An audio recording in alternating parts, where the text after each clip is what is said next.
একবার একটি ছোট গ্রামে এক গরিব কৃষক থাকতেন। নাম ছিল রামু। তার একটি ছোট্ট জমি ছিল, যেখানে সে সারা বছর ফসল ফলাতেন। কিন্তু প্রতি বছর বৃষ্টির অভাবে তার ফসল ভালো হতো না, আর শুষ্ক মরশুমে জমি শুকিয়ে যেত। রামু অনেক পরিশ্রম করতেন, কিন্তু ফল পেতেন খুব কম।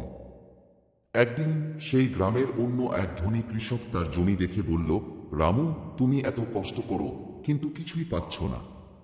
তুমি যদি কিছু টাকা জোগাড় করে আধুনিক প্রযুক্তি ব্যবহার করতে, তাহলে তোমার ফসলের উৎপাদন অনেক বাড়াতে পারবে। রামু মাথা নেড়ে বলল, আমি তো টাকাও কোথা থেকে পাব? আমি শুধু ছোট জমিতে কাজ করি। তবে ধনী কৃষক তার দিকে সহানুভূতির চোখে তাকিয়ে বলল, এমন কিছু ব্যবস্থা করতে হবে যাতে তোমার পরিশ্রমের ফল তোমার কাছে আসুক। রামু কিছুদিন পর নিজের একান্ত চেষ্টা আর ধার দেনা করে আধুনিক সেচ ব্যবস্থার জন্য কিছু যন্ত্রপাতি কিনে ফেলল। তবে তার জন্য তা ছিল এক বিরাট ঝুঁকি।